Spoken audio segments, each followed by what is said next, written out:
Hey all types of ஃப்ளவர்ஸோட continuity பார்க்கலாமா? நேற்று 3 டிசைன் பார்த்தோம். இன்றைக்கி என்னென்னு பார்க்கலாம். ஃபஸ்ட்டு ஹைபிஸ்கஸ்க்கு 5 பெட்டல்ஸ் இருக்கிற மாதிரி போட்டுக்கோங்க. 5 பெட்டல்ஸ் ட்ரா பண்ணிவிட்டு உள்ளேருந்து ஒரு கிராஸ் லைன் போட்டு அதுக்கு மேலே டாட் வச்சு உள்ளே ஷேட் பண்ணிடுங்க. நெக்ஸ்ட்டு லோட்டஸ் ஆல்ரெடி நான் போட்டிருக்கேன்.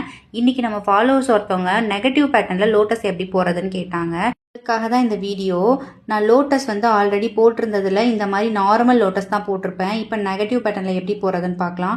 நார்மலாக நம்ம லோட்டஸ் வரைகிற மாதிரி வரைஞ்சி சைடில் உள்ளது அந்த இன்னொரு பெட்டல்ஸ் டச் ஆகாமல் நீங்கள் வரையணும். அதுக்கப்புறம் கீழே கொஞ்சம் லைன் கொடுத்து அதை நீங்கள் ஃபுல்லாகவே நெகட்டிவ் சைடில் நீங்கள் ஃபில் பண்ணிக்கணும். இந்த மாதிரி ட்ரா பண்ணும்போது ஒரு பெட்டல்ஸும் இன்னொரு பெட்டல்ஸ் கூட டச் ஆகாமல் இருக்கும். உங்களுக்கு டிசைனும் பார்க்க பர்ஃபெக்டாக வரும். நெக்ஸ்ட்டு இந்த மாதிரி ஒரு ஃப்ளவர் ட்ரை பண்ணலாம். ஜாஸ்மின் மாதிரி தெரியும். 3 ஃப்ளவர்ஸ் ட்ரா பண்ணிவிட்டு அதை சுற்றி நீங்கள் டார்க் லைன் கொடுத்து உள்ளே ஷேட் பண்ணிங்கன்னா இந்த ஃப்ளவர் கம்ப்ளீட் ஆகிடும். இந்த மாதிரி வீடியோ உங்களுக்கு வேணும்னா நம்ம சேனலை ஃபாலோ பண்ணிக்கோங்க. உங்கள் ஃப்ரெண்ட்ஸ் அண்ட் ஃபேமிலிக்கு ஷேர் பண்ணி கமெண்ட் பண்ணுங்கள். பாய்.